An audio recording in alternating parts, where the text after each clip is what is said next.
Welcome to the Shaman Stories Podcast. I'm your host, Jeremy Chimbert, and today's guest is Ben Oofana. He's a healer, teacher who combines meditation, Native American medicine traditions, and a Taoist practice to help people heal emotional wounds, break unhealthy relationship patterns, and reconnect with their innate capacity for healing. Thanks for coming on the show, man. I appreciate it. Hey, thank you, Jeremy. So was there anything I might have missed in that quick little bio that you might want to add on to, or was that kind of sums it up? That's a good start. Okay. Yeah. I always try to make sure I at least get a good portion of it in there.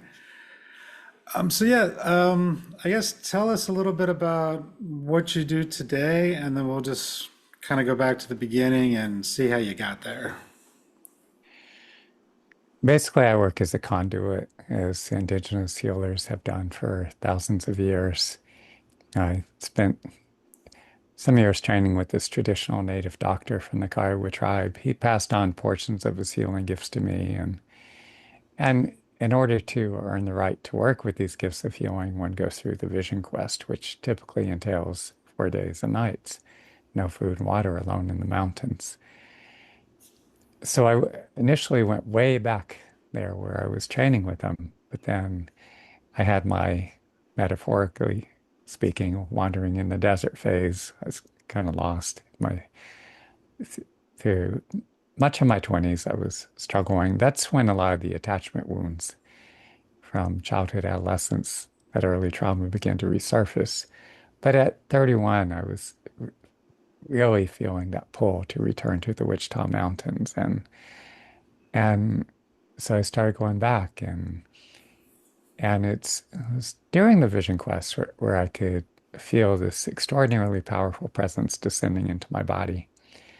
And sometimes it was like a near-death experience, be reliving portions of my life or events, some events I'd completely forgotten about, and it'd all be flooding back, vivid sensory impressions, all the emotions tied to it, whatever I was thinking way back there, and I could feel myself digesting what I'd gone through, and then it being transformed into fuel for growth. And so that was helping me to build this new foundation. Relationships cleaned up a lot as a result, and gradually, from the age of 25, I started working with people, not knowing a whole lot in the beginning. I was very afraid to start, like thinking I didn't know enough. But people would come and say, "Can you help me with this or that?" And I'm like, "Well, we'll see. I'll try, see what happens." And and I would get all these reports from people. Eventually, my sensitivity developed. I became much more empathic and developed this capacity to scan, look down into people's bodies and minds. And so I could see a lot of the change occurring. And so people would come back in for subsequent sessions, and I would be monitoring their progress one session to the next. And, initially, again, just not knowing, it's saying, "Will you help me with this or that?" But over the years, certain conditions would respond very favorably, and I began to understand them a lot more and how to work with them. So I've worked with many people with digestive and respiratory disorders, heart disease, stroke, people injured in automobile accidents or sports injuries, including traumatic brain injury, and also many people just struggling with anxiety, depression, whatever traumatic events they had lived through. And so it's a pretty wide range. I'm always learning. Nice, yeah, and I like that what you said too of I'm the conduit. That's Yeah. beautifully said because that's the way I kind of try to see it too. Is just Hmm. I'm that hollow bone, that conduit. I'm not really doing anything more than just allowing stuff to work through me and Yeah. give the person the power to take care of themselves because that's really what it's about. It's not, oh, I healed this person. It's like I just kind of move some stuff out of the way so that they can, facilitate themselves. And it doesn't seem like that, but that's really what it is. Hmm. Now, some people, it depends on level of sensitivity. Many people go through life numbing, disconnecting, Mhm. and so many things that we do. We avoid, suppress, distract ourselves from that which we don't want to face or deal with or feel. And that can be very numbing, very disconnecting. A lot of the foods we eat, consume, go into any supermarket, and there's aisle after aisle of just garbage with Yeah. low nutritional value, uh, alcohol and other recreational drugs and pharmaceuticals and tobacco and and especially when people spent their life numbing, disconnecting emotionally. And there's a psychological term, alexithymia, where people have numbed themselves so much that they just don't recognize, register their own emotions. And and so when I work with some of these individuals, they tend to be much less aware Hmm. of their own bodies and what's going on. But a fair percentage of people, I don't know how to give the exact number, but have this possess this sensitivity, and while they're on the table, they actually feel sensations of reconstruction happening within the body. Some people actually describe sensations of hands working within the body doing reconstruction. And it varies too, depending on culture, where I'm at, what who I'm working with. But when I go from, say, from the United States, when I've been over in Sri Lanka and India, and I've found that there's a tendency, not, of course, not everybody, but there's a higher percentage of people over there that they really feel intensely, and they'll be describing in great vivid detail. And it's nice because I don't have to work quite so hard.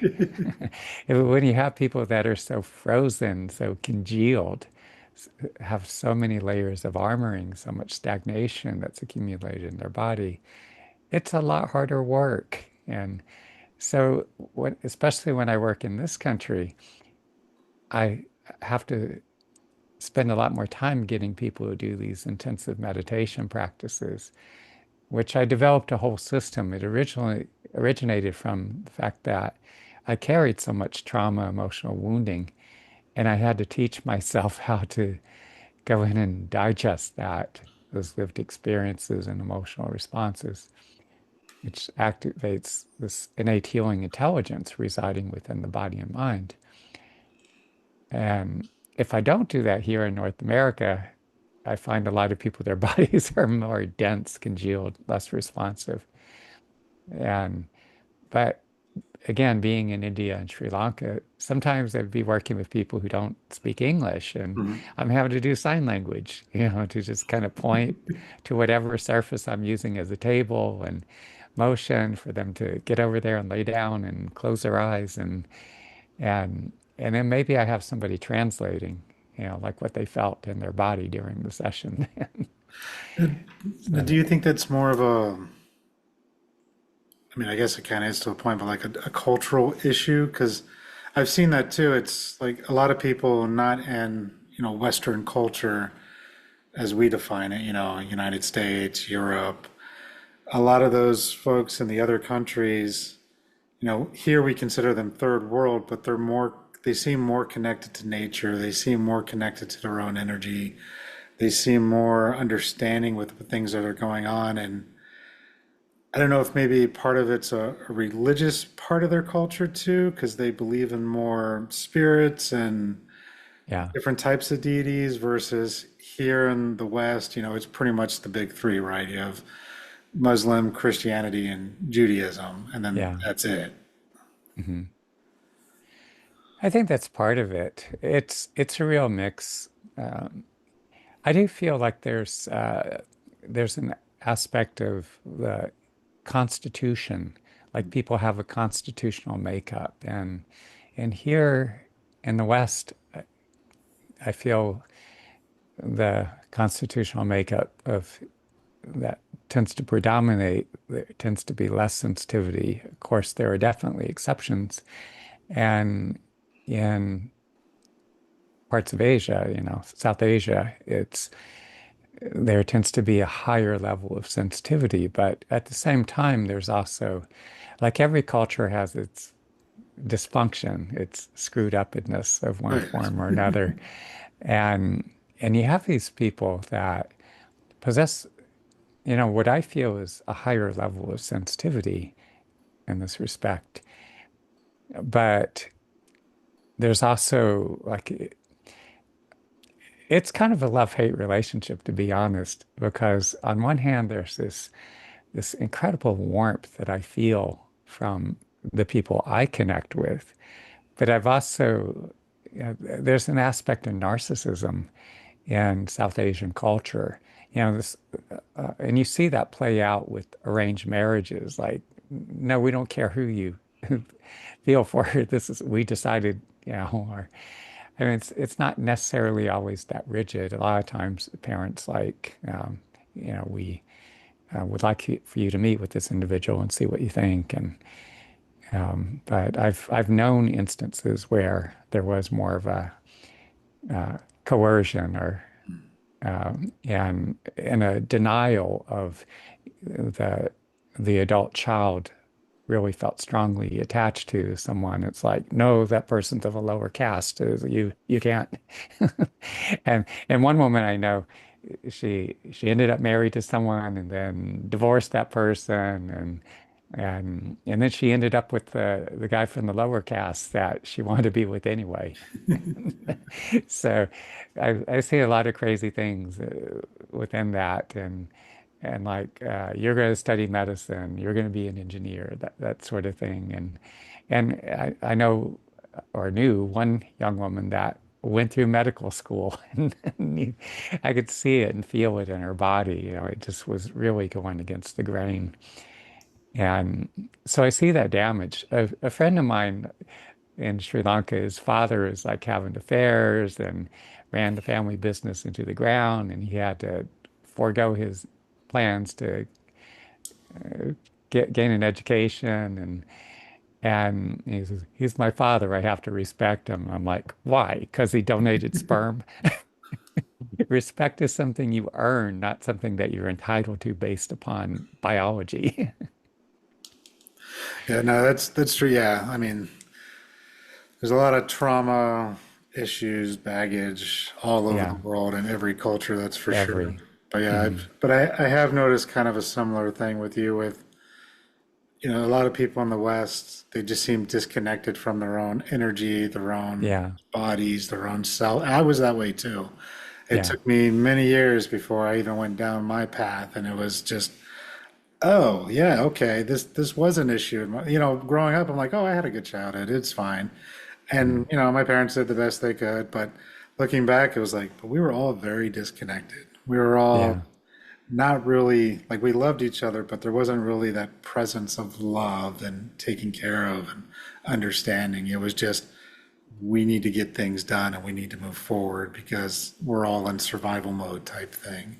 hmm And so yeah, there's definitely a lot of people here that I've worked with and know it's just a lot of disconnection, a lot of, I guess, missed opportunity, I guess would be the right word, but part of it's the system we're in too, where it's just, it's you got to work two, three jobs just to keep going type of thing and try to get your kids yeah, what they need. And, I was what they call it a latchkey kid. I had the key around my neck, came home, made myself and my sister a snack, and waited till my parents showed up after work. Like that's just the way it was. It's a different era for sure. yeah. And even in the present era, either way, but as children, we're highly empathic and we tend to absorb and take on a lot of things from our parents. And and there's also modeling, the fact that if our parents and those around us were so disconnected, we don't necessarily have anyone to model what it's like to be embodied or that connected or in touch with our own emotions. And so, what I notice working with people is that there's a lot of bandwidth that hasn't, isn't there, that parts of the self that haven't ever emerged or developed. And in the course of working with people, what I find is they become much more integrated in their bodies. There's that emotional range opens up tremendously. And, we're just working through successive layers of emotional wounding. And so there's much greater presence, self-awareness, uh, empathy, you know, but it's very much a process. It's building that. And I do that. I too was very dissociated because of a lot of the physical and emotional abuse I suffered. And the fact that the vast majority of people have never learned to work effectively with their emotions. So something stressful or upsetting or uh, and you go through a breakup or divorce, even just the job you hate or the job that's boring that you do every day just because you have to earn a living. And so we internalize all this stuff and it's very numbing. It creates a lot of disconnect. And so much of my own practice, what I do on my own is, continually bringing more awareness into the body, into its feelings and sensations, and using that as the doorway. And the more I can chew up, digest, assimilate what I'm carrying, and then it deepens that connection. There's more integration between the different aspects of self and more awareness, of myself, but what's going on around me and other people, deeper empathy, more compassion. It's a So continual process. Go ahead. I was gonna say, like, so how would one start that process? What's a good first step for someone who's like maybe realizing they're disconnected, maybe they don't even know they're disconnected, but they haven't truly started shifting. What's a good place for them to, I guess, either realize it, come to terms with it, or just start and see what happens? I guess that might be the more subtle approach for somebody who's not even 100% sure. I initially began to develop this series of practices in my mid 20s when I found myself reenacting the early life dysfunction and the traumas, everything in my attempts to form intimate relationships. So at first, I found myself consumed with all these overwhelming, at times excruciatingly painful emotions. And so I taught myself to dive into the depths of what I was feeling. Intellectual understanding only took me so far. Mm. Psychotherapy is very helpful to that extent and is a central part of many of our healing processes. But I kept reenacting the same dynamics and experiencing a lot of the same uh, painful emotions. So when that happened, I would dive so deep into the depths of the pain I was feeling and would often do so for hours on end. But at a certain point, I could feel it break open and come out of my body in waves. And that started helping me break down those unhealthy attachments. I was able to let go of relationships or individuals that were not a good match or were abusive or whatever. But I kept developing this practice. At times I was going deep into my chest cavity and there's a lot of numbness, disconnect. But so I kept doing that night after night, just all these layers of emotion that had been held in my body, in this part of my body that was coming out, faint vapors of feeling, the longing, loneliness, emptiness, and kept going. And over time, it was this profound sense of euphoria and connectedness to a higher power. Months later, I went down into the intestines and kind of dead, numb to begin with. But I kept going, and started waking up. There was rumbling, churning, burning, pulsing, tingling, and it started opening up this whole instinctual awareness. I could feel in my body what I needed to be doing. And sometimes I would feel things before they happened. I'd get an impression of somebody, and then the phone would ring, and it would be them. And a lot of us, we hold all this chronic stress or tension in different parts of our body, like our neck and shoulder, and other areas as well. You could bring your awareness, as I did, For me, it was this area. And as I kept breathing with my awareness centered there, and this was over months, Okay. and it was dissolving that armor. So the basic practice is, start by noticing or actually start by acknowledging what is going on in your life. What's impacting you?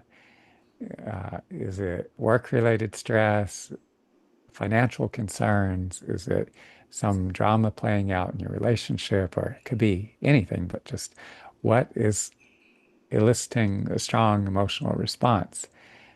So acknowledge what's happening to what are you feeling in response to it? Is it sadness, grief, anxiety, frustration, boredom, whatever feeling? Just notice what you're feeling, emotions and physical sensations. And then where are these feelings and sensations residing within your body, in your throat, abdomen, deep in the middle of your chest, or some other location? Bring as much awareness as you possibly can deep into the depths of what you're feeling. Feel as though you're breathing from the middle of whatever it is that you're feeling. And breathe all the way down to your abdomen, expanding your abdomen, then your rib cage, not forcing it, but just as deeply as you can breathe. And hold it, pause, and then exhale very, very slowly all the way out. Pause again. Continue the cycle.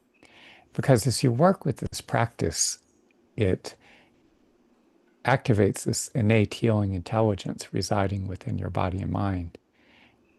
Feelings, emotions, sensations can intensify initially, but as you stay with them, they'll go through any number of changes. Sometimes what was concentrated in one area could expand and into more of occupying more of your body, or shift to a different location, or maybe there will be a whole succession of feelings like anger to grief to sadness to acceptance. That's just one of many. You stay with the feelings and sensations. Over time, they will dissipate. And that depends if someone you love deeply has you learned that they were in a serious automobile accident, they're seriously injured, or maybe they died unexpectedly or something, then, or you're in the midst of a breakup or someone ghosted you. In those acute stages of grief, the pain can be very persistent. Yet I find the best of your ability, stay with it, keep breathing. I would often do so for hours on end, but depends how much time you have. Yeah. If you don't have the time, even if you just have 15 minutes, do what you can. The other thing too, the more you work with this practice, which I usually do sitting with my eyes closed, and but you keep practicing, you get to where you could bring it into other parts of your life. You're like I've done it on long drives. Just if you're going to do that driving, make sure you stay focused on the road and other cars around you. Only do it if you're able to maintain that awareness of the road and traffic and everything. Uh, Doing the practice while you're walking, especially if you're dealing with overwhelm, sadness, grief, you're wondering how you're going to survive financially. There's a lot of economic insecurity at this point. Get out, open space, walk, drop as deeply as you can into the depths of what you're feeling. Feel yourself softening, and those emotions that normally remain bottled up, contained in the body, they'll start coming out, spreading through your field and moving, circulating through your physical body and that electromagnetic field surrounding your body.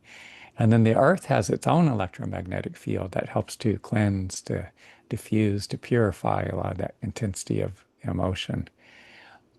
I get to where I have gotten to where I could do this even in the midst of conversation, which I've had times where someone was angry or even shouting at me, a family member, and it's like, okay, if I react, it's just going to escalate and become a much bigger problem. So even in the midst of that discomfort, and I'm breathing and letting everything flow through me, and it diffused that family member. I think made her feel a little self-conscious or silly, but Mhm. but it but the fact that it diffused the situation was very helpful. Nice. Yeah, I like that. And like you said, it's not a quick fix. It's something you got to work on and you got to build up Ongoing. to. And then eventually it'll get easier for like the new stuff that comes up, but clearing out all that baggage from the original f- part of the field, I mean, that's just going to take time and, Yeah, practice. I think that's part of the problem that turns people off from this type of work is that it's not, oh, you can't just give me a pill and call it a day. Or they think, oh, and again, I have nothing against plant medicine. I think it's got its place, but a lot of people yeah, do that weekend retreat, think they're going to get fixed. They feel great, but then they still don't address the underlying issues that they had before they went in. They've recognized right. them, but they haven't changed it. And so then they get back into that loop. And so it's important, like you said, when we work on ourselves, this is an ongoing process. It's not going to stop. It's not going to be a quick fix. There's no pill to make it go away. That's what got us in this problem. Is all the pills that people take. Yeah. It's identifying what's really going on, accepting what's going on, and working through it is truly important for sure. I have concerns about the use of plant medicines. I feel they do have their benefits. Years ago, when I made my way to Oklahoma and I spent many nights sitting up in the teepee with the native elders in the peyote meetings, and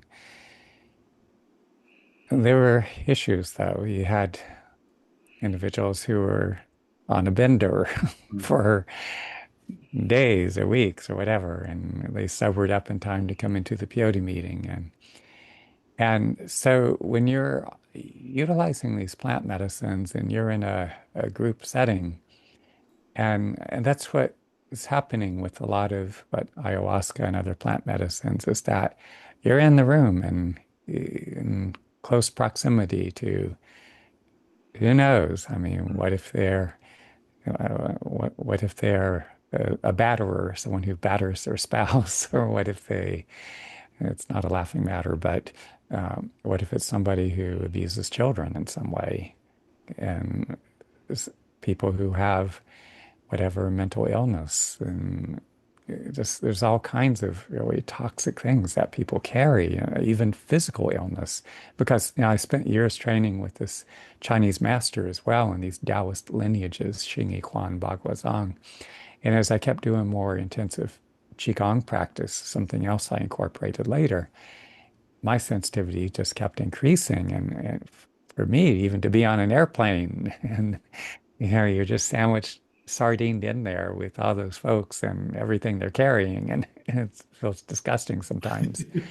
And, but, if I was to do plant medicines myself, I would want to be solo on my own, or maybe just a few people, but I'd want some breathing room. I'd want some Right. space because what happens is it opens you up and you're wide open. You're much more likely to take on stuff from other people. So it's not something that I would agree to go on, where I'm just packed into a room with all these folks.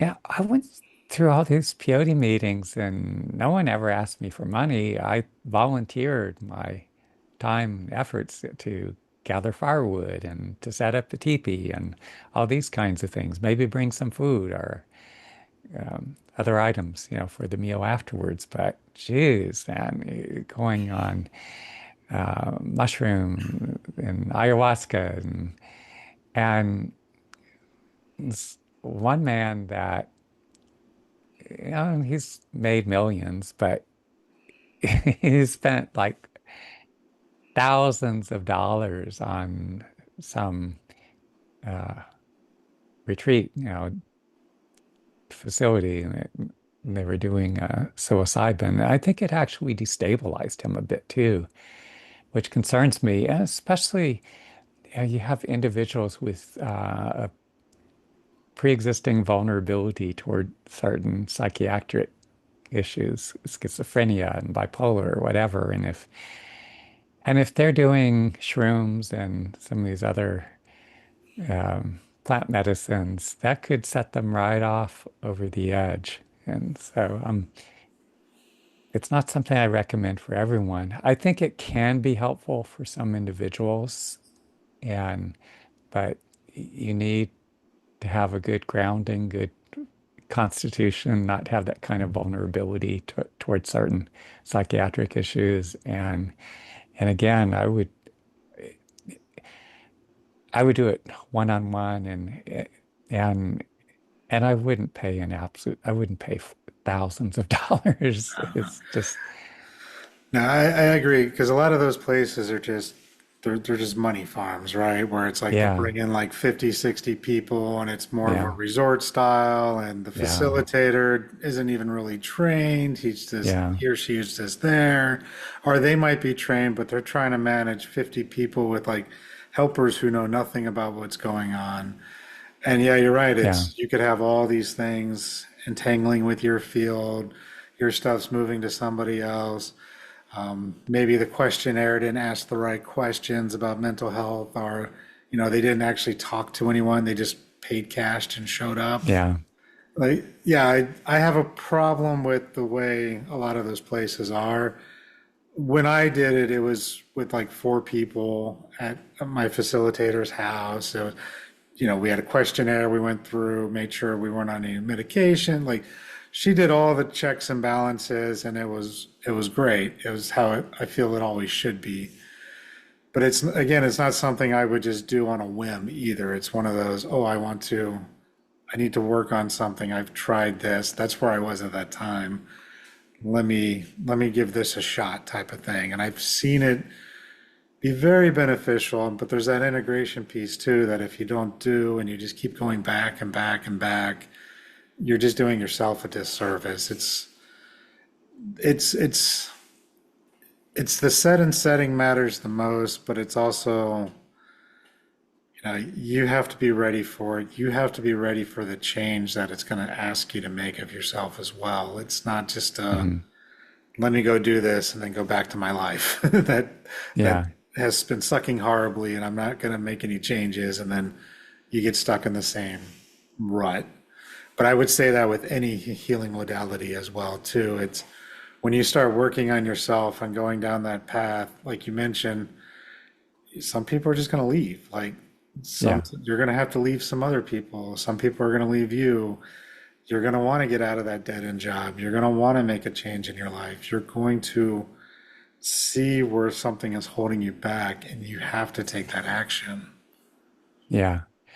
There was a couple I worked with in a smaller town in upstate New York and the husband was doing a lot of shrooms and growing them himself, and then they were making trips down to Peru for ayahuasca journeys, and yet, he suffered a lot of trauma growing up, and he wasn't dealing with it. And as I was scanning his field, and I was seeing all this, it looked like bruising with him, and then his wife was very much dissociated, and there's a psychological term avoidant, and so yeah, yeah, I did one session for each of them, and there's so much work that needed to be done for both of them, but they were just kind of flaky, and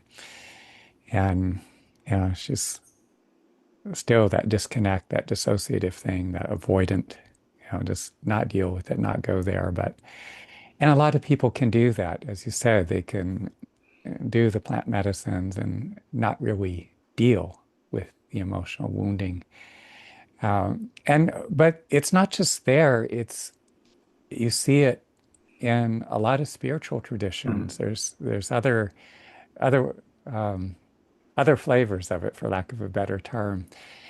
you have, if you go back in the Hindu Vedic traditions, for instance, 100 or more years ago, and a lot of the yogis, the gurus, and it was sadhus, and it was this intense focus, discipline. You're doing hours and hours of intensive practice. You're developing your body and mind. And now it's just an absolute circus. You have these gurus with mass cult followings, and there's all this crazy dysfunctional scandal. Way back there, you had a lot of people who had really developed extraordinary capabilities, and but it wasn't the massive followings and stuff. It was like we're here to really develop, and uh, this whole concept of self-realization. You see in the some of the Buddhist lineages, and maybe I'll offend some people by mentioning names or pointing out a few things, but Chogyam Trungpa, he was like heavy drinking, and I think he had contracted HIV. He was like sleeping with a lot of his male devotees or whatever. One woman I worked with told me that he was sloshed behind the podium and swaying back and forth. We're helpless and hopeless, hopeless and helpless. And some of the other lamas are like, "Hey man, you got a good thing going, but can you like tone down the the boozing?" And I've seen this in many traditions. My mentor Horace, I'll mention too, not to disparage him. Uh, as a few Lakota guys who think they were the official police force of Native American spirituality. But we need to be honest about the dysfunction and call it for what it is. But of all the healers I have ever encountered of any tradition, I've seen healers like from the Philippines and Brazil and just other Native American doctors and so on. And I've never seen anyone or even heard of anyone that had as great of capacity, who was quite as powerful as he was. But he didn't know how to deal with his own emotional wounding. Like when it came to treating the physical, he was the best I have ever seen or even heard of. People even who were not expected to live, and they would do a major turnaround. And I trained with them for 3 years. I really wanted to just keep going indefinitely, uh, but toward the latter, really chaotic, and there was a string of miracles on one hand, and there was absolute chaos on the other. And, and at one point, I was like 20, I think, or 21, wherever. And I was just like, I go, damn, Horace, sometimes I think you're a real asshole. And I'd never seen anyone get under his skin the way I did that time. He was really upset with me, and he was threatening uh, to toss me out at that point. But he settled down, and I broke contact at a certain point because I could see him going into this destructive phase. Some of his family members reconnected with me down the road, and we've talked a lot. We've had a lot of discussions about what was going on and everything. But it was extraordinarily painful. I put myself back in college. The apprenticeship was so intensive. Horace, like a lot of these traditional Native American doctors, possessed paranormal abilities, and he would do things like take the end of a feather and stand in front of me, and he would just physically project it into my body. I'd go into something akin to a seizure. He had somebody standing behind me to catch me so I didn't fall back and split my head open or something. And I'd feel really high afterwards, and then go through the vision quest to earn the right to work with these gifts, and then gradually assisting him as he worked with people. And as I said, I wanted to just keep going indefinitely because there's no end to how far you can go. But when he was getting into that chaotic self-destructive phase, despite all that tremendous power, the that medicine itself is, it's will work through certain individuals, that medicine power, but when, as the prism or the medium through which that power transmits, when the medium becomes distorted or defective. And that's what happens when you carry your own trauma, emotional wounding, and you're just not dealing with it. And so Horace taught me a lesson that he never intended to teach. And then when I put myself back in college and I need this time to reassemble myself. Because with receiving all those transmissions and Horace would put me through all these ordeals, like, here's $30. He's dropping me off in the middle of the Hopi Indian Reservation. Hitchhike to Las Vegas, Nevada. Make it the best you can. And so I'm having to survive and, cruise into Vegas and ride with these guys and in the middle of winter and there's thousands of homeless people. And it's like, I was ready to shit my pants. This is pretty traumatic for a 20-year-old. And and so surviving through all these things, and by the time, that 3 years and I get back in college, it was like, yeah, I need to reassemble myself because I felt like I just came apart altogether. And and it was nice being in college, and I just took courses and everything that I felt would help me in my work, and I had my own radio show and developed this following as playing all this experimental music and creating skits over the air. Way back they were doing the sex change over the air, and people were laughing hysterically and telling me, "Hey, Matt, I got tapes of your shows." But when it came time getting close to graduation, it's like, oh, I actually have to work. I have to support myself. There's no more college financial aid. But when I started working with people, then it was like pouring hydrogen peroxide into an infected wound, and all that trauma and all that backlog of emotion that I was carrying, that left me so disassociated. All of that was flooding to, I was consumed by it. And then I went through the cycle of forming attachments to women some were quite abusive and disinterested, emotionally unavailable. A lot of them were just not really a good match for me. But the fact that I was so dissociated and so disconnected, and the relationships were reflecting my emotional wounding. They were reflecting the work I had to do to heal. And it was excruciatingly painful, but what I had to go through. But over time, I taught myself, like, okay, I'm not happy with it. The reality sucks, but embrace it. This is my karma. Not in the sense of like you did bad shit some other lifetime, so you're paying the price. No, karma in the sense of this is the lessons you have to learn. Mhm. And Yeah, and it becomes your medicine too, right? Because now you yeah, can take those tools and show other people, what you went through and help them go through the same thing. yeah, I tell a lot of people that it's like, yeah, that this sucks. You went through it. Now you're working through it, but it's going to be your medicine. Like, yeah, this is what you're here to help others with, is yeah, by going through that, you now understand when someone comes to you with the same problem versus just reading it in a book, right? It's a whole different game versus lived experience and research. yeah, definitely. Because um, there, there are psychotherapists who are profoundly gifted and very intuitive, and they could affect amazing change in their patients. Yet I've seen a lot of therapists, and I just feel it right off. It's like, okay, you've earned the degree, and but I could sense that they're not really growing. It's just And I think most therapists become therapists to learn how to deal with their own issues, but a lot of them don't deal with their own issues. don't deal with it. Because it's Yeah. it's always easier to work on someone else than to address yourself. Like it just is.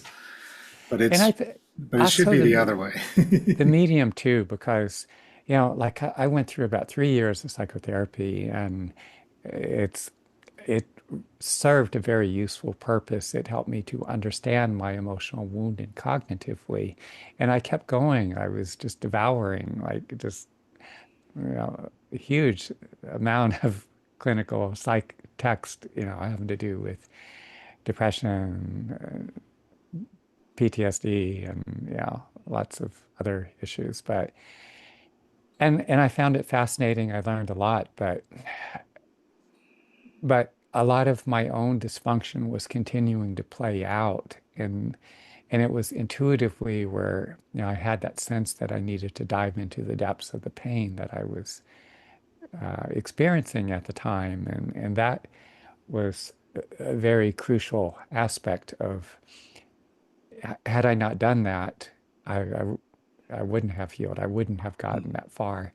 And I know a lot of therapists, they don't have possess that understanding of they're not specifically working with their own emotions. They don't have that to impart to their patients.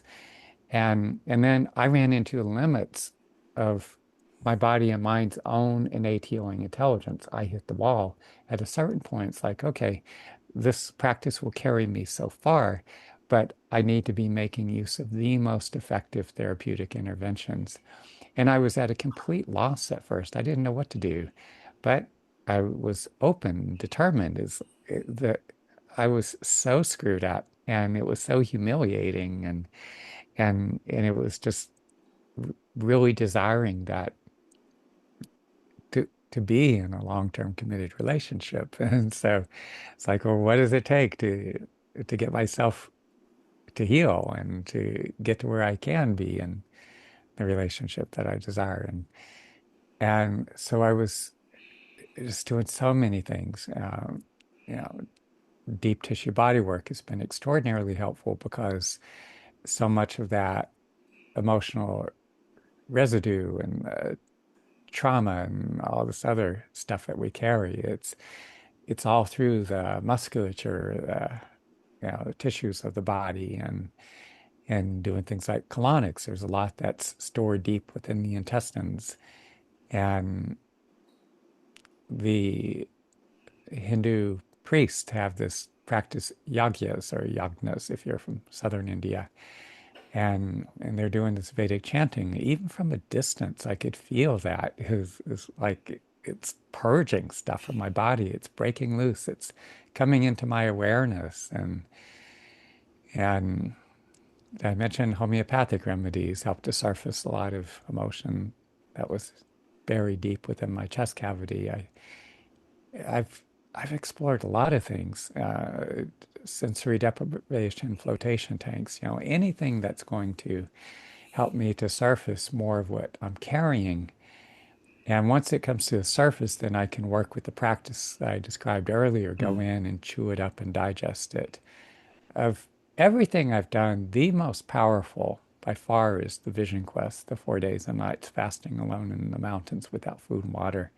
Because then I feel those other forces or beings descend into my body, and they're working to transform, transmute what I'm carrying and enable me to really digest it. And and then at the same time, this whole new foundation's taking shape within. And so I come out the other side. Sometimes there's a lot more emotion to process, but ultimately I'm much lighter, and I have greater resources and capabilities developing that I didn't have before. And did the Vision Quest, was that part of the apprenticeship or was that something you did on your own? It started with Horace, with my mentor And Horace, how did you and end up working with him? Because I know a lot of the tribes are kind of closed off to outsiders. yes, So, I mean, I'm just going to say, you're a white guy yes. working with the tribe. I have no problem with that whatsoever. They invited you in. That's great. I'm just curious how that relationship happened. I mean, you don't really hear about that too often. It doesn't happen that often. Starting out early childhood, 3, 4 years old, the cowboy and Indian movies would be on, and I would be screaming and throwing fits. I mean, it was just extremely upsetting when the native people were getting killed off. And but the fascination continued to grow, fascination with Native Americans, and even, 5, 6, 7. And I had this book with these old photographs taken, like back from when they started when photography first emerged, what I don't know what year, 1860s or something. And I would look at those photos for hours. I'd just keep turning pages in that book. And then I'd go to the university library as I grew older, check out whole stacks of books and read one after another, all these different tribes. And then learning about the traditional native doctors and how they went on the vision quest and they possessed these gifts, this medicine. And it's like 14, I'm thinking, if ever given the opportunity, this is what I will do with my life. And then I started saving money. At 17, I hauled ass out of Texas and I had saved up and bought a car and I was on my way. And my car got me as far as Oklahoma, southwestern Oklahoma. I landed in a community of predominantly Kiowa Indians. And there are a lot of native people who come down to Texas for work. And so this guy that I met at one of the Christian Native American churches, now he I was visiting him. You know, he lived up there in Oklahoma, and his father was in the head of at that time the Kiowa chapter of Native American Church, and or the elderly man who was raising him, let's say. And so he says to his adoptive father, says, "Hey, Dad, Ben wants to go in the peyote meetings." And his father, Jack, thought for a moment, said, "Okay, let me come in." And which was surprising. And some of the other native elders pushed back and said, "Don't let him come in here." And Jack said to them, "This one is different. Let him come in." And because they had a lot of respect for him, they deferred to his authority and they let me go into the meetings. There were some people who were not very I'm not finding the right word. They Just weren't not happy okay with with it. it or not They happy. Yeah. were not okay with it at all. But I just did the best I could to navigate. And and then a few people wouldn't let me go in the meetings, but those who would, okay, I'm going. And then I was I put myself into college after completing high school and into the second year, my grades were starting to go down. I felt like I wasn't quite on track with my life and talking with several friends of mine, older friends, and I told them how I was feeling, what I really wanted to do, and with their encouragement, I went ahead and I had uh, I had met my mentor Horace at one point, and he didn't say much. He could be very quiet and reflective after a peyote meeting. But then about a year or so later, they're having what they call a doctoring meeting, and he was going to treat one of his patients. And I was afraid that he would say, like, "You're white, you have no business coming in here, go, leave." But we line up outside the teepee at dark and we circle around the teepee and then we go in. It's like, wow, I'm in here. And, but before the meeting, I was with my young friend that I mentioned earlier, and Horace was talking with his adopted father, the elderly man, and he's standing across the other side of the hall, and he just all of a sudden he's like just stared at me with this intensity, and I think he knew in that instant that I would be his apprentice. Of I In all these years, I have never, ever, ever seen anyone that as psychic as Horace was. During the apprenticeship, we'd be riding across country in whatever van or truck or whatever he happened to be driving. And it's like he was watching a movie and he'd be describing things that happened in my life at various points. And you couldn't hide anything from him. Or I'd get into an argument with him. And before I could get the words out of my mouth, he was rebutting my argument. So it was this weird mixture of emotions. Like part of me is laughing and part of me wants to kill him at the same time. But um, but that night, there's a siren going in the background. If this is, I I happen to don't be in hear the it. middle of New York City, and so I hope it's not coming over the microphone. You can't record a video to save your life without an ambulance cruising by, and they turn I, down 50. not Huh? hearing. I'm not hearing anything, so you're good to go. What? Oh, wonderful. Yeah. So anyway, um, go into the meeting, and it took me some time to learn to work with the peyote. If I just started eating peyote late, like right starting from when we went in the meeting, I could get nauseous and throw up because my stomach was very sensitive. Later on, I learned to start eating the peyote around 12 noon and give my body time to acclimate. And then I could really fly with it. Have these profound experiences. I could consume a lot of peyote. But that time, it was like, what's the term? Selling Buicks to Ralph. Blech. And, and but so they cleaned it up, but Horace actually spoke to me during the meeting. I think, yeah, he's realizing that, oh, here's my apprentice. He showed up, and or at least he had some others. So one of my apprentices, and his wanting to make contact, and then we were in another meeting like a few nights later, and it was bitterly cold. It was like we were freezing our asses off, and the wind was blowing so hard, and all that smoke was coming in our faces. But um, so crazy things happen in the meeting. But yeah, then I go on my way, and then a year later, that's when after talking with my friends, it's like. Uh, I went to his cousin's house where he was staying, and the cousin, was had blown me off a number of times when I stopped by, and he mentioned it to Horace, and Horace says, if he comes by again, I want to talk with him. So this time the cousin brought him out when I came by, and he's sitting in my car, and I'm shaking, because again I'm afraid it's like you're white, this only works for Native people, and so still shaking, I'm like. I want to learn to do what you're doing. He's like, what are you doing this weekend? Can you start fasting? There's no yes or no. It was like, yeah, yeah. What are you doing? And I'm still shaking. Yes, sure. And I drive down into the Wichita Mountains, not eating or drinking the next 2 days or nights. That was him determining if I was serious.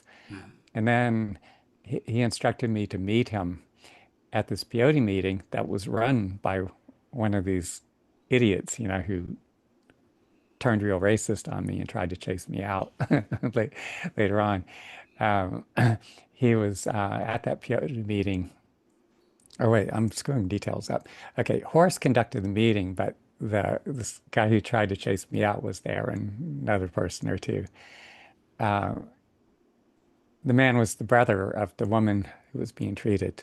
Uh, anyway, um, I spoke with Horace. He said, when you finish your semester, come on out to where I'm staying on the Navajo reservation.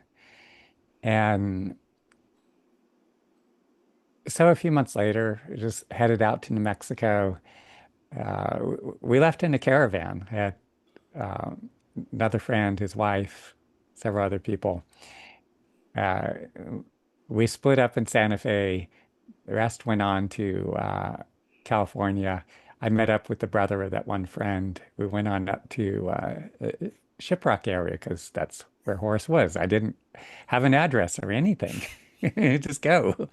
And I'm with the brother of this friend, and we see a teepee up. It's like, oh, well, we'll spend the night in the peyote meeting on the Navajo reservation there. And but it's the Navajos, they have their skinwalkers. They have these people that they have some powerful doctors, but there were quite a few of these individuals who abuse power too, and use power to make people sick and do horrible things to people.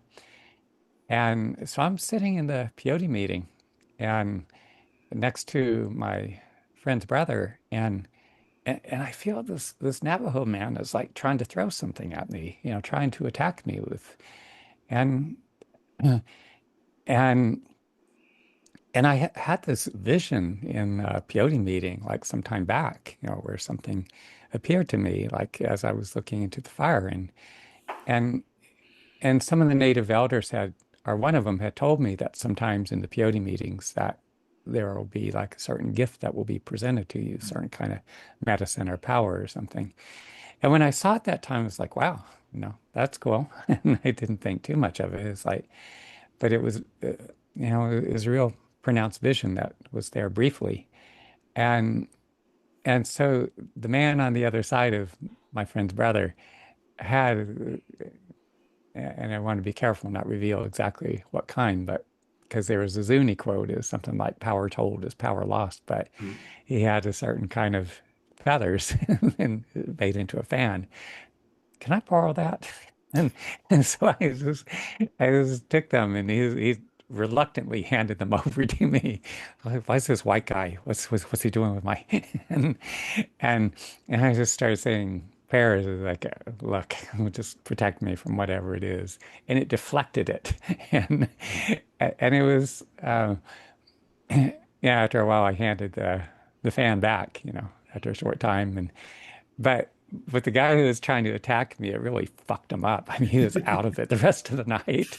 It was probably really blew his mind. Like, damn, this white guy like threw it back at me. And and living among Native Americans, like one of the things I learned was like you don't look at people dead on. You kind of like, you're like looking out the side. Yeah. And so I was just kind of glancing out the side, and he jabbed his young guy, maybe his son or whatever, in the ribs, and he jumped up and he followed me out. One of my Navajo friends, are half Navajo, half Hopi. I was talking with him about it later on, and he's like, "Yeah, they do that. They send somebody over to just kind of feel you out, check you out, see where you're vulnerable or something." But he was out of it the rest of the night. The old guy was. Uh, I haven't talked too much about that, but I'll work with people who have gotten attacked that way, and what I carry, the kind of medicine I carry, will help to free people from that. It's common among some of the Hispanic communities in New Mexico. It was prevalent, um, and and then the mother-in-law of a friend. He's Mexican, but his mother-in-law was from Zuni Pueblo, and somebody in her own medicine clan was messing with her, and her brother had died in a car crash, and these sorts of things would happen, when people use that, do that witchcraft, sorcery stuff, and uh, so worked with other native people from different tribes that had gotten attacked, Native and Hispanic people both, and a couple of Caucasians, who have, maybe they were in Indonesia or I forget, Indonesia, Malaysia, somewhere down there. You have this stuff happen in different cultures. I haven't talked about it too much, um, mainly because being a little protective of myself, Yeah, not revealing. it does happen. I've seen it in my own work as well. I mean, Yeah. India. I know a lady I was working India, with from yeah. India. She had some stuff attached to her from like a Yeah. generational thing. Uh, There's so much of it out there. I mean, I mean, for lack of a better word, shaman, medicine men who instead of healing, I mean, they get paid. They put the curses on or whatever yeah. else, and then they'll get paid on the other side to, remove it. So Mm, it's there's that corruption all over the place on every aspect. Like we were talking about earlier, it's like just because you're deemed a spiritual leader in some aspect doesn't mean you have all the best intentions either. But yeah, I've seen all of it as well myself. Among the Kiowas, that my mentor is from the Kiowa tribe, and he said it to me, and other Kiowa elders, like, I mean, they were absolutely shocked. Here's this white guy, ends up learning from the most powerful of surviving doctors and going through all these vision quests. I mean, they were just dumbfounded. Like, yeah, it was a real head trip for them. But then after they like, wow, he's really doing it, and then they would be like, well, if you're going to do this, you need to understand if you take this power and if you hurt people with it, it's going to come back on you and it's Mm. going to really fuck you up pretty badly. And so it was common. They would, at that point, once they accepted that, hey, this is what he's doing, and they they would give me that caution. There's now I know in down in South America, it was much more common for some of those shamans to play on both Yeah. sides of the fence. And then I spent time in Sri Lanka with one of these individuals. They're called Kapu Mahata. And they'll walk on beds of coal and they put on these masks and they're in trance state and they're pretty intense. It's a very this one guy was like balancing himself on top of the blade of a sword. The blade's turned upwards, and he's like very, very sharp. And it's not slicing his feet off. And but I was wanted to explore that, but as I was spending time around him, I got that feeling like, he's playing on both sides of the fence. So I just kind of veered off from there. I didn't continue. Um, because I keep myself open, Mm. and because there are a lot of different paths and practices, and some of them they can work together. If you training from a Native American doctor, you develop in certain respects, and yet learning from this Chinese master and these Taoist lineages, Xing Yi Quan, Bagua Zhang, all the internal practice, it's a whole different form of development, like the Olympic athletes. Maybe the bicyclist will maybe run or swim in the off season or vice versa, cross training. Mm. And so that's how I see it. You asked about acceptance earlier. One of the things that I've was most rewarding or gratifying for me is experiences when I have gotten to work with native elders and like a friend of mine from college called me up. We were both going to school in Durango, Colorado, and she's from Isleta Pueblo. And the Pueblos could be very strict. They wanted their people to see their own native doctors, didn't want their people to tell other people, like, we're not here to work with other people outside of our tribe, only, you know, our own people here. And so my friend calls me up and I go down there and her mother was like just holding on by a thread. And and I pulled my friend out of the room. I told her what I was seeing, and she was like tearing up. It's like, yeah, I know. I didn't know what to do about it. And so I start working with her. And what was so amazing was during the session, like the veil between worlds is much thinner among these indigenous peoples. And I could feel this tremendous presence in the room. Like it felt like a lot of these people from generations and maybe hundreds of years or something that were there on the other side and they were showing up to support this woman I was working with, this elderly woman. And it, it felt so powerful. And it's not something I ever felt working with the white folks.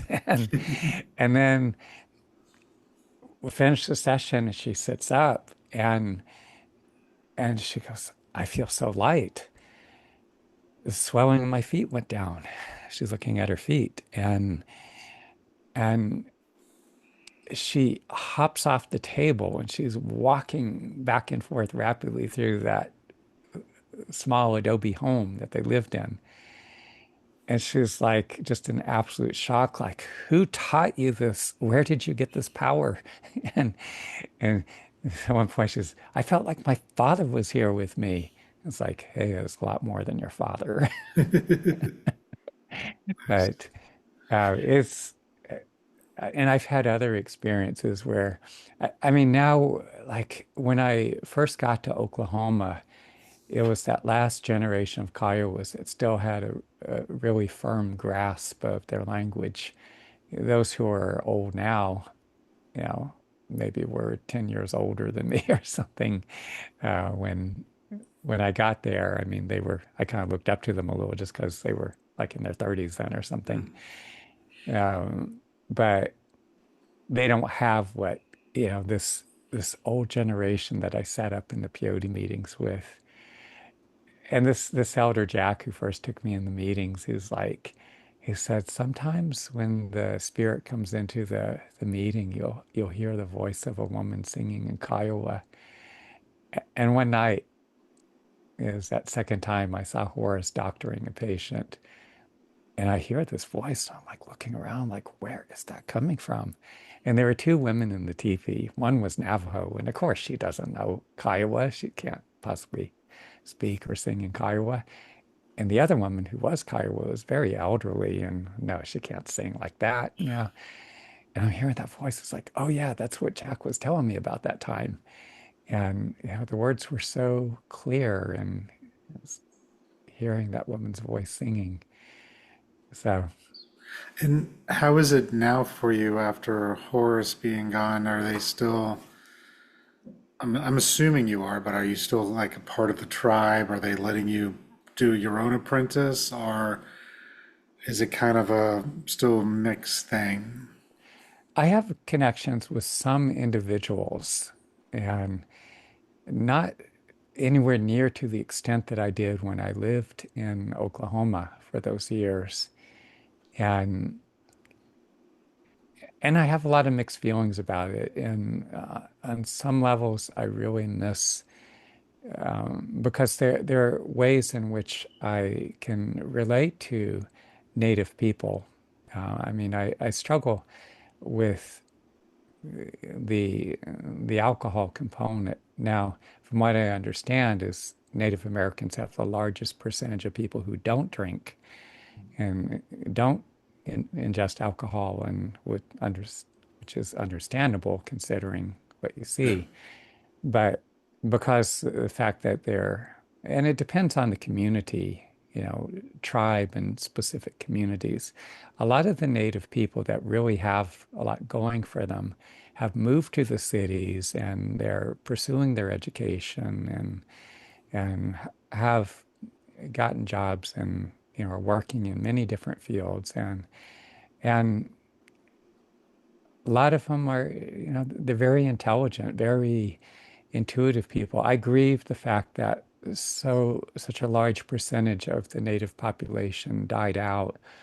And the warfare was horrific, but I think more than anything, it was just the susceptibility to infectious diseases like smallpox and measles and cholera. They just did not possess the immunity. And but I grieve because I would have, to have the connections with, to have so many more Native people. I'm not in Oklahoma now. I'm in New York part of the time. I'm in Idaho at times. I'm off in Sri Lanka. I stay in Sri Lanka at times, and go other places, and probably will continue to travel a lot more to different places. But to drive cross country, for instance, and go through states like Indiana, there's no native population other than just individuals living here and there. There's no native communities that I'm aware of, and so this mass ethnic cleansing and just what's lost, just to, I mean, there's still here and there I connect with Native people, and there is a resonance, that I feel, and there's ways we could connect that I'm not able to connect with a lot of the white folks, and that's a big part of the reason why, because of what's not there. That's a big part of the reason why I ended up going to India and then Sri Lanka, because there are some parallels to the older native culture and the way people are in India, Sri Lanka. I mean, it's one thing when you're, say, Native American, and well, if you're like way back out on the Navajo res, that's one thing. But a lot of Native people, they're surrounded by white folks and all these other people, and so when you don't have that consistent element of your own people, it's easy for your culture to get very, very diluted, and you end up losing so much.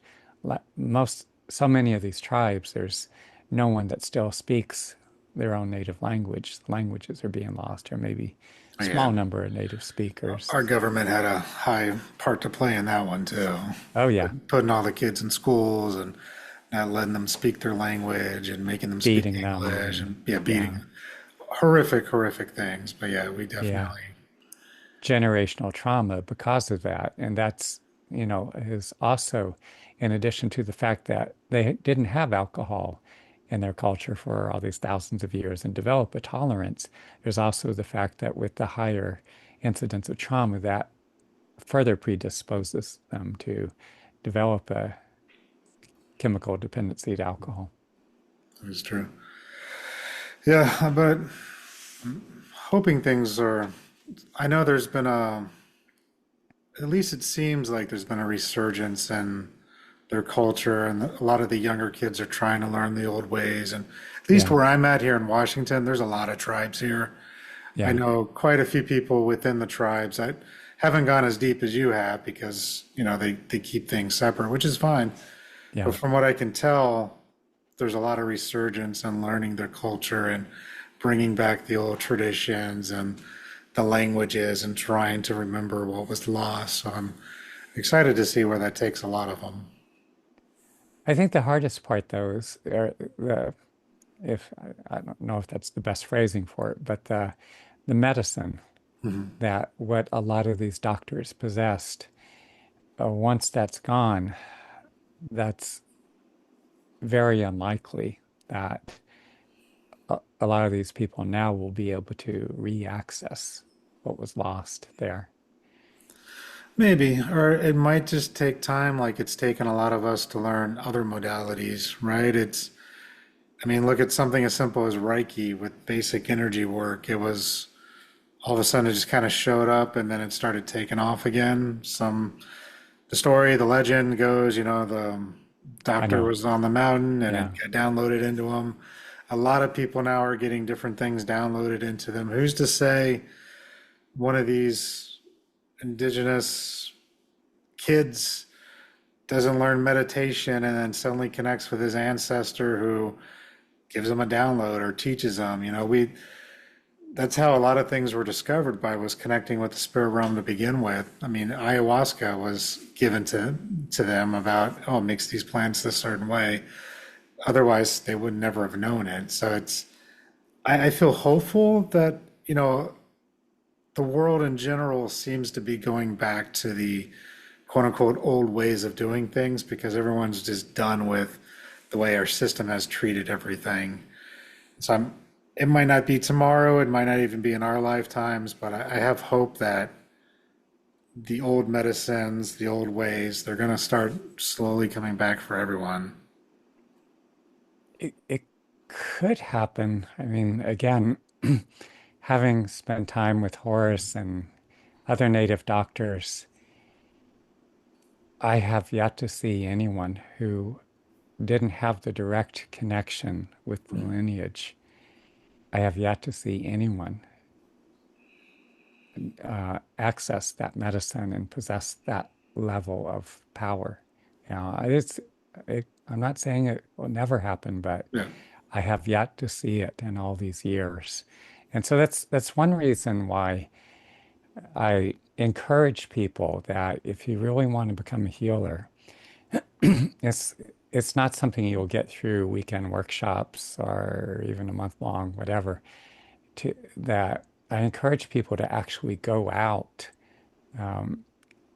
among some of these cultures and to parts of the world where you have people who still possess these capacities.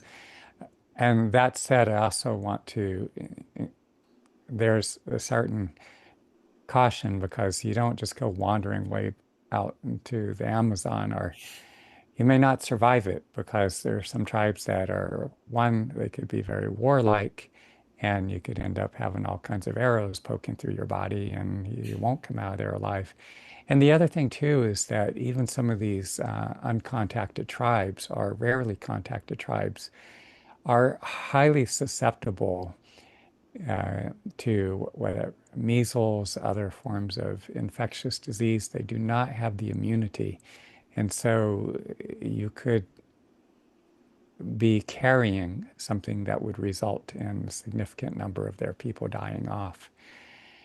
But there are some indigenous peoples that are on the fringes that say that, again, in South America, you're going to have some people who play on both sides of the fence. So there's one thing I learned living among Native Americans is that you're there, you're in the community, which is very important. In order to learn something like this, you need to spend considerable time among the people. You don't just show up and, who's your most powerful doctor? Walk up to him. I'm here to learn. It's, it's just, it's not going to work like that. Yeah. I doubt it. But, go and live among these people. There are different traditions around the world and in parts of Indonesia, Malaysia, the Philippines, for instance, there are people, and as I said, some of the indigenous peoples who are on the fringes, that they're not quite out, they're not uncontacted, but you know, they're not living in the middle of Sao Paulo or Yeah. something. And It's not going to be easy to get to them, yeah, for sure. yeah. And there could be dangers there, in terms of like, there's risks of robbery and, people that commit other kinds of violent crimes. And so you go to a lot of these parts of the world, it's you do have to be careful. Oh yeah, and like you said too, you want to go there cautiously. Make sure you're invited into things. Don't force yourself into Yeah, these ceremonies or rituals. Like you showed up. They told you to go, you would go. If they told you to stay, you would stay. That's how it should be. yeah, You need to be invited into these things and not just assuming because you showed up or you have money that they have to show you everything that they do. That just doesn't right, work. right. They have their traditions, their culture. That's why I said I was surprised when you were talking about that. I was like, okay, well, that's cool. Because I don't meet too many, white people that have been invited in and I've been allowed to learn and study with them. And that's awesome. They had a trust in you. They had faith in your abilities and what you could do. And they brought you into the family basically and, Hmm. taught you what you wanted to learn and what you needed to learn to help others and help yourself. I think a big factor too is like having this young friend who's Hmm. the elderly man who adopted him to raise was the fact that I had this initial connection that was a bridge. Yeah, exactly. And, yeah, and then this elderly man, Jack, he liked me, and so I'm developing that relationship. And another thing is, I was 17 when I showed up, and they were just like, "Geez, we got this like 17-year-old kid, and he's here among our people." And they knew how dangerous. I mean, there were killings, people stabbed and beaten. There were instances where, they would beat someone until they were unconscious, because a lot of these guys, when they're drinking heavily and there's a lot of violence, so they beat the guy till he's unconscious. And the that terrain there, could be very hilly. And so what they do is when the guy's knocked out, they lay his body over the opposite side of the hill, and the car comes over and boom, boom. It's like too late. He's dead and gone. And things like that would happen. And that's just one of many things. They knew it was an incredibly dangerous place. And so these Kiowa people that, there's one family I stayed with when I first got there. They were afraid they were going to get in legal trouble. So they asked me to leave because not because they didn't want me. They were afraid that they were going to get in trouble with the law because I was an underage kid, Yeah. still 17. But I've actually have kept a relationship with this family for decades, Nice. and we're, still on good terms. The mother's passed away and the father, and so it's different generation now. Um, but I, I really appreciate that. They were worried for my safety, for my well-being, and the fact that I was so young and vulnerable and naive. They assumed a responsibility for me. They would look out for me. They would warn me about people. They would tell me who to stay away from. There were a number of people who took a very parental role with me during that time. So it was, from their own, the fact that they were good-hearted people, kind and caring. That's nice. Yeah, yeah, that's all you can ask for, right? Is hope to meet more people like that in this world. That's for damn sure, especially with kids. But with It may have that, been a completely different thing if I would have uh, showed up at 30 something. yeah, exactly. They might have just ran you out of town versus a 17-year-old going, "Oh, this kid needs help. He needs a place to live, Yeah, and he's also interested, and he's not like these other, white people, according to these people. So let's give him a chance and see how it goes." But again, it's the connections you made. You didn't force yourself into it. You just happened to make the right connections, be in the right place at the right time. Spirit led. It was yeah, all worked out for a reason. So I mean, I think that's the good takeaway there. And I do want to start wrapping it up, just looking at the mm, time. sure. Can you let people know where they can find you? I'll put all your links and stuff in the show notes. If they want to work with you, I don't know if you teach or if you just do one-on-one clients, or how's best people can reach out to you. I work with people. I did lots of groups before COVID, but that's, everything changed. It's hard to get people to show up in groups now. I work individually, either over the phone, and the most powerful work is in person, by the way. And the individual sessions, I work as a conduit, allowing this presence to work through me that goes into the body to do regenerative work.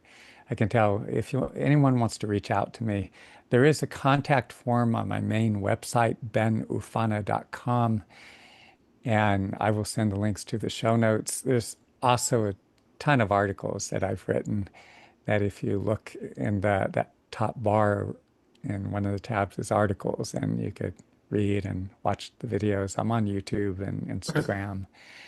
And there's other websites. I developed this whole intensive series of meditation practices I can teach people anywhere in the world that activate your body and mind's innate healing intelligence. And that website is teachmetomeditate.com.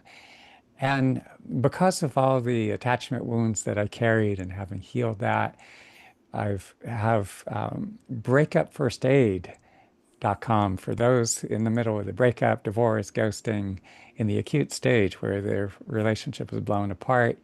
And there's the more deep dive for those carrying the attachment wounds, long-standing patterns of abandonment, unrequited love, whatever. And that's healmyheartache.com.